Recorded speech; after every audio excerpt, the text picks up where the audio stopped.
أنت العليم الحكيم. இல்லாமல் அல்லாஹ்வின் பேரருளால் 5ஆம் தினத்தினுடைய தராவீஹ் தொழுகையை பரிபூர்ணமாக நிறைவேற்றிவிட்டு இங்கு அமர்ந்துள்ள யாவரின் மீதும் அல்லாஹு தஆலாவினுடைய கருணையும் நல்லருளும் ரஹ்மத்தும் பரக்கத்தும் என்றென்றும் நின்று நிலவட்டுமாக. உடல் ஆரோக்கியத்தையும் பொருள் ஆரோக்கியத்தையும் அல்லாஹ் இங்கு இருக்கும் யாவருக்கும் தந்தருள் புரிவானாக. கண்ணியத்திற்குரிய சகோதர பெரியோர்களே, நான் வாசித்து காண்பித்த வசனத்தில் அல்லாஹ் தஆலா சொல்ல வருவது, வலவுலா ஃபதுலுல்லாஹி அலைக்கும் வரஹ்மத்துஹு, உங்கள் மீது அல்லாஹ்வின் கருணையும் நல்லருளும் அதாவது ரஹ்மத்தும் இல்லாதிருந்தால், அல்லாஹ்வின் அருளும் கருணையும் இல்லாதிருந்தால் என்ன ஏற்படும்? அழிவு ஏற்படும். அதை அல்லாஹ் தெரியப்படுத்துகிறான். அல்லாஹ்வுடைய கருணை நல்லருள் இல்லாதிருந்தால் உங்களுக்கு நிச்சயமாக அழிவு ஏற்பட்டிருக்கும். வஅன்னல்லாஹ தவ்வாபுன் ஹகீம், நிச்சயமாக அல்லாஹ் தௌபாவை ஏற்றுக்கொள்ளக்கூடியவன், ஞானமுடையவன் என்று பேசுகிறார். கண்ணியத்திற்குரிய சகோதர பெரியோர்களே, அல்லாஹ்வினுடைய கருணை, அவருடைய பிரத்யோக ரஹ்மத் என்று சொல்லப்படுகிற அருள், அதுதான் இந்த உலகத்தை இயக்கிக் கொண்டிருக்கிறது என்பதை நாம் அறிந்து கொண்டிருக்கிறோம்.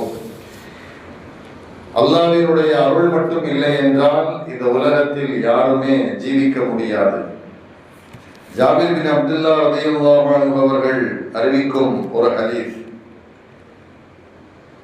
அவர்கள் சொல்வார்கள், ஒரு நாள் நாங்கள் யாவரும் குடுமி இருந்தோம். அப்போது பெருமானார் ஸல்லல்லாஹு அலைஹி வஸல்லம் அவர்கள் எங்களிடம் வந்தனர். வந்து சொன்னார்கள், சற்று முன்னர் தான் எனது நண்பர் ஜிப்ரீல் அலைஹிஸ்ஸலாம் என்னிடத்தில் வந்து ஆச்சரியமான ஒரு வரலாற்றை சொல்லி சென்றார் என்று பெருமானார் எங்களிடத்தில் சொல்லிவிட்டு, ஜிப்ரீல் அலைஹிஸ்ஸலாம் அவர்கள் என்ன வரலாற்றை சொன்னார்கள் என்பதையும் நபிகள் ஸல்லல்லாஹு அலைஹி வஸல்லம் அவர்கள் சொன்னார்கள். ஸல்லல்லாஹு அலைஹி வஸல்லம் சொன்னாங்க, ஜிப்ரீல் என்னிடத்தில் வந்து சொன்னார், வல்லதி பஅஸக பில் ஹக், சத்தியத்தை கொண்டு உம்மை அனுப்பிய அந்த அல்லாஹ்வின் மீது ஆணையாக நபி அவர்களே, ஒரு இறை நல்லடியாரை பற்றி நான் உங்களிடத்தில் சொல்ல வந்திருக்கிறேன். அதாவது ஒரு இறை நல்லடியார் இருந்தார், ஒரு நல்ல மனிதர் இருந்தார். அவர் எங்கிருந்தார் என்றால், நாலாபுறமும் கடல் சூழ்ந்திருக்கும் ஒரு மலைப்பாங்கான இடத்தில் அவர் வசித்தார். 4 புறமும் கடல் சூழ்ந்திருக்கிறது. மலையினுடைய உச்சியில் அல்லாஹ்வை வணங்கி வழிபட்டு கொண்டிருந்தார். 1-2 நாட்கள் அல்ல, 500 வருடங்கள் அந்த மலையின் உச்சியின் மீது அமர்ந்து அவர் அல்லாஹ்வை வணங்கி வழிபட்டு கொண்டிருந்தார். அந்த பகுதி கடல் சூழ்ந்த பூமி என்பதால் எங்கு பார்த்தாலும் தண்ணீர் உப்பாகத்தான் இருக்கும். சுத்தி கடல், ஒரு சின்ன தீவு, அந்த மலைப்பாங்கான ஒரு தீவு. இப்ப எங்குமே உப்பு நீர் சூழ்ந்த ஒரு பகுதி என்பதால் அல்லாஹு தஆலா அவர் ஜீவிப்பதற்கு தோதுவாக ஒரு மதுரமான ஒரு நீர் ஊற்றை ஏற்படுத்தி கொடுத்திருந்தான். அதற்கு அருகே ஒரு மாதுளை மரத்தையும் ஏற்படுத்தி கொடுத்திருந்தான். அவர் ஒவ்வொரு நாள் மாலையிலும் மலை உச்சியிலிருந்து தன்னுடைய இபாதத்தை முடித்துவிட்டு கீழே இறங்கி வருவார். வந்து அந்த மரத்தில் உள்ள பழத்தை பறிப்பார், சாப்பிடுவார், மதுரமான நீரை பருகுவார். பிறகு மீண்டும் மலை உச்சிக்கு சென்று விடுவார், அல்லாஹ்வை வணங்கி வழிபட ஆரம்பித்து விடுவார். இப்படியாக அவருடைய காலம் 500 வருடங்களை தொட்டு சென்று கொண்டிருந்தது. ஒரு நாள் அவருக்கு ஒரு ஆசை. என்ன ஆசைன்னு சொன்னா, நாம அல்லாஹ்வின் அடியாராகவே வாழ்ந்து கொண்டிருக்கிறோம். உலக சம்பந்தமான எந்த தேட்டமும் நாட்டமும் நமக்கு இல்லை. அல்லாஹ் பொதுவாக நமக்கு உணவும் நீரும் வழங்கி கொண்டிருக்கிறான். நாமும் ரப்பை வணங்குகிறோம். நம்முடைய உயிர் போகும்போது சஜிதாவின் நிலையில் இருக்கும் பொழுது போக வேண்டும் என்று அவர் பிரியப்பட்டவராக அல்லாஹ் தஆலாவிடத்தில் அவர் சொன்னார். ஃபஸஅல ரப்பஹு அஸ்ஸ வஜல்ல இன்த வக்தில் அஜலி ஐ யக்பிதஹு சாஜிதன். அவர் சொன்னார் அல்லாஹ்விடத்தில், என்னுடைய உயிர் போகும்போது யா அல்லாஹ் நான் உன்னை வணங்கி கொண்டு சஜிதாவில் இருக்கும் பொழுது என்னுடைய உயிரை நீ கைப்பற்றுவாயாக. சஜிதாவில் இருக்கும் போது என்னுடைய ரூஹா வாங்கும். அது மட்டுமல்ல மறுமை நாள் வரைக்கும், யௌமுல் கியாம் மறுமை நாள் வரைக்கும் என்னுடைய உடலை அதே நிலையில், அதே சுஜூது நிலையில் வைத்திருப்பாயாக. யாரெல்லாம் மரணித்து போகிறார்களோ அவர்கள் எல்லாம் கொண்டு போய் நம்ம பத்திரமா கபர்ல வச்சுட்டு வந்துடுறோம். இவர் கபர்ல தான் இருப்பாங்க. எவ்வளவு நாள் இருப்பாங்கன்னு சொன்ன, உலகமெல்லாம் அழிக்கப்பட்டு அல்லாஹ் அவர்களை கபரில் இருந்து எழுப்பும் காலம் வரைக்கும் கபர்ல தான் இருப்பாங்க. இன்றிலிருந்து ஒரு 50 வருடத்திற்கு முன்பு, 100 வருடத்திற்கு முன்பு, 1000 வருடத்திற்கு முன்பு, ஏன் அதற்கு ஆதம் அலைஹிஸ்ஸலாத்து வஸ்ஸலாம் அவர்கள் காலத்திலிருந்து இவர்கள் எல்லாம் மரணித்தார்களோ அவர்கள் எல்லாம் இந்த கபரில் தான் இருக்கிறார்கள், கபருக்குள் தான் வாழ்ந்து கொண்டிருக்கிறார்கள். அவர்களுடைய அமலுக்கு தகுந்தார் போல் நல்லதையோ கெட்டதையோ கபரில் அனுபவித்துக் கொண்டிருக்கின்றனர். இது எப்போ வரைக்கும் சொன்னா, அல்லாஹ் அந்த உலகத்தை எல்லாம் அழித்து இந்த கபரில் இருந்து அவர்களை எழுப்புவான் ஒரு நேரத்திலே. சூரத்துல் யாசீன் அல்லாஹ் சொல்லிட்டார், சூர் ஊதப்பட்டால் அவர்கள் எல்லாம் கபர்களில் இருந்து வெளியே வருவார்கள். அவர்கள் வெளியே வருவாங்க. யார் எங்களுடைய தூக்கத்தை கெடுத்தது அப்படின்னு சொல்லிட்டே வருவாங்க. அப்ப எல்லாருமே கபர்ல தான் இருக்கிறாங்க.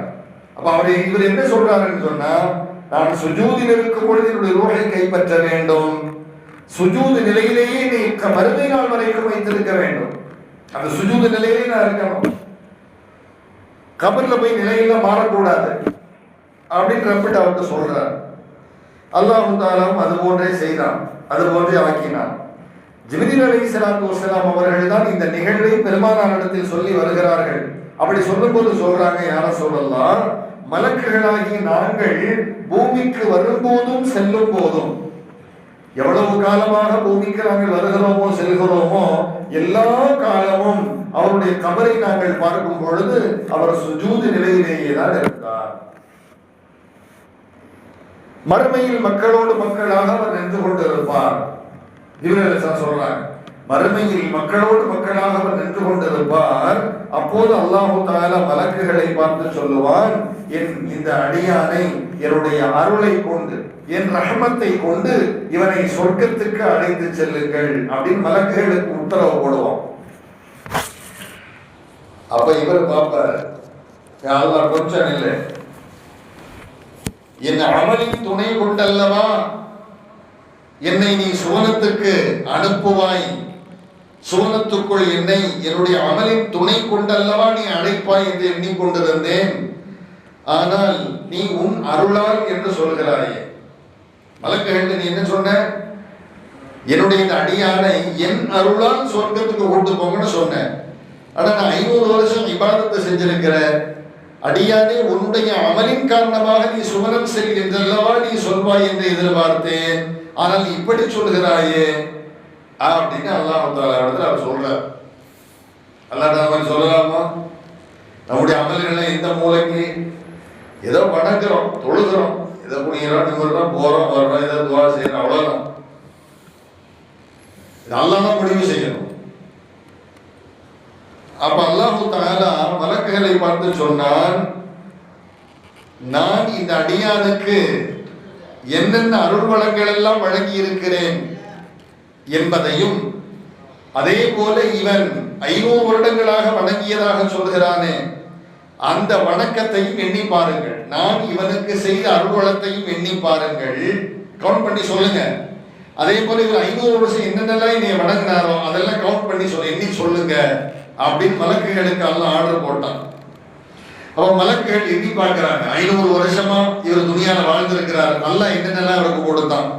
அதே போல இவர் 500 வருஷமா என்னென்ன அமல்லாம் செஞ்சார் அதெல்லாம் கவுண்ட் பண்ணி அல்லாஹ்ட்ட வந்து சொன்னாங்க. என்ன சொன்னாங்க அப்படின்னு சொன்னா, யா அல்லாஹ், இவரது 500 ஆண்டு கால வணக்கங்கள் யாவும், இவரது 500 வருட கால வணக்கங்கள் யாவும் நீ அவருக்கு கண் பார்வை வழங்கினாய் அல்லவா, 2 கண்ணு பார்க்குது, இந்த ஒரு நியமத்துக்கு ஈடாகி போனது, புரிஞ்சு போச்சு. இவர் 500 வருஷம் வணக்கம் செஞ்சாரு பாத்தீங்களா, இது 500 வருட அமல். இவர் தான் பெருசா பேசிக்கிறாரு. இந்த 500 வருஷம் அமல் எதுக்கு சரியா போகுதுன்னு சொன்னா, அவருடைய 2 கண் பார்வை நீ கொடுத்தியா இல்லையா, அதுக்கு சரியா போச்சு. அதுக்கப்புறம் மூளை இருக்குது, மண்டை இருக்கு, காது இருக்கு, நாக்கு இருக்கு, கிட்னி இருக்கு, இதயம் இருக்கு, என்னெல்லாமோ இருக்குது உடம்புக்குள். ரத்த ஓட்டம் இருக்குது, நரம்பு மண்டலங்கள் இருக்குது, எலும்புகள். கணியத்திற்குரிய நல்லோர்களே, அப்ப நீ வழங்கிய இந்த பிற அருள்வளங்களுக்கெல்லாம் இவர் இன்னும் இபாதத்தை செய்யவில்லை அப்படின்ட்டார். அவருடைய இறை வணக்கம் என்பது அந்த 2 கண்ணுக்கு மட்டும்தான் செய்ய போச்சு. ஆனா நீ நிறைய ஞாபகத்தை செய்திருக்கிறாய், நிறைய அருள்வளங்களை அள்ளி கொடுத்திருக்கிறாய், அதற்கெல்லாம் இவரிடத்தில் எந்த ஒரு வணக்கமும் இல்லையா அல்லாஹ் என்று அந்த மலக்குகள் எண்ணி சொன்னார்கள். அப்ப அல்லாஹ் தஆலா சொல்லுவான், அப்ப இவரிடத்துல வணக்கம் இல்லைன்னு சொன்ன இவனை நரகத்துக்கு கூட்டு போங்கட்டான். பேசாம வாயை மூடி இருந்தா சொர்க்கத்துக்கு போய் சேர்ந்திருப்பார். ஒரு விஷயத்தை கவனிக்கணும், எந்த இடத்துலையும் வாய் மூடி இருக்கிறதா ரொம்ப நல்லது. தேவையில்லாம வாயை திறந்தா பிரச்சனை தான் வருது. வீடாக இருந்தாலும் சரி, வெளிப்புறமா இருந்தாலும் சரி, இல்லையா? பெண்கள்லாம் தொழுவுறாங்க, இருக்காங்களா போயிட்டாங்களான்னு தெரியல. அங்க யாரோ வந்து சில பேர் ஆர்டர் போட்டாங்களாம், அப்படி இப்படி அது வீட்டுல பேசாம பேசி போல தெரியுது. அங்க எல்லாத்துக்கும் மனக்கசப்பாகி போச்சு. அல்லாஹ் தொட வந்த இடத்துல என்ன அதிகாரம் பண்ணிக்கிட்டு, அதிகாரத்துல வீட்டுல வச்சுக்கணும். வீட்டுல நம்ம அதிகாரம் பண்ணாலே யாரும் கேட்க மாட்டாங்க. சொல்ல வர்ற தகவல் எல்லாம் வரணும், ஒரு சகோதரர்களாக சகோதரிகளாக அன்பாக அரவணைப்பாக தொழுதமா துவா செஞ்சமா அல்ஹம்துலில்லாஹ், தொழுகைக்கு அல்லாஹ் இப்படி ஒரு மஸ்ஜிதை ஏற்படுத்தி கொடுத்தானே அப்படின்னு நாம ஞாபகத்துக்கு நன்றி செலுத்தணும். நான் இங்கு சொல்ல வருவது, அப்ப கண்ணியத்திற்குரிய அல்லாஹ் சொல்லுவான், அப்படியா இவனை நரகத்தை கூட்டு போங்க அப்படின்னு சொன்னான். அவர் இழுத்து செல்லப்படுகிறார். நரக காவலாளிகள் அவரை இழுத்து தரதரதரன்னு இழுத்து செல்கிறார்கள். எந்த பாரபட்சமும் பார்க்க மாட்டாங்களாம்.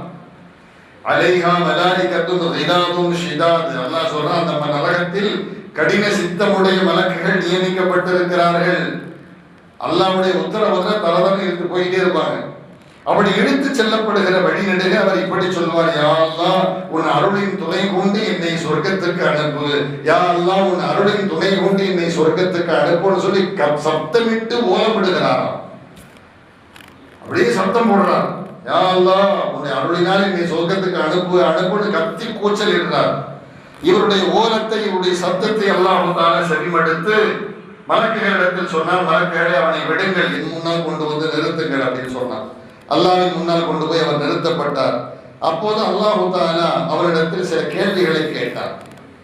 என்ன கேட்டான்னா, ஏமா நீ ஒண்ணுமே இல்லாம இருந்த, நீ ஒண்ணுமே இல்லாம இருந்த, உன்னை படைத்தது யார்?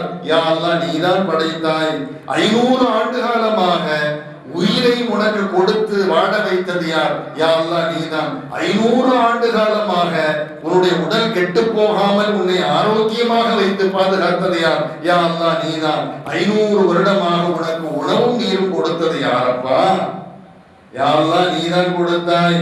500 வருடம் என்னை நீ வணங்கி வழிபட்டதாக பேசுகிறாயே, அதற்கு ஆற்றலை கொடுத்தது யார்? யா அல்லாஹ் நீதான். சஜிதாவில் நீ மரணிக்க வேண்டும் என்று விரும்பி என்னிடத்தில் துவா செய்தாயே, நீ சஜிதாவில் மரணிப்பதற்கு உண்டான வழியை செய்து கொடுத்தது யார்? யா அல்லாஹ் நீதான். சஜிதாவிலேயே கபருக்குள் மறுமை வரைக்கும் இருக்க வேண்டும் என்று என்னிடத்தில் சொன்னாயே, உன்னை அப்படி இருக்க வைத்தது யார்? யா அல்லாஹ் நீதான். அல்லாஹ் இறுதியாக சொல்லி முடிப்பதற்கு வருகிறான், அடியானே இவை யாவுமே என் அருளின் வாயிலாகவே நடக்கும் போது, இவை யாவுமே என் அருளின் வாயிலாக நடக்கும் போது, இப்போதும் நீ என் அருளினால் தான் இப்பொழுது சில மணித்துளிகளில் சுவனம் செல்லவிருக்கிறாய். நீ என்ன சொல்ற? யா அல்லாஹ் உன் கருணை இல்லாமல் நான் சொர்க்கத்துக்கு போக முடியாதுன்னு சரண்டர் ஆயிட்டார்.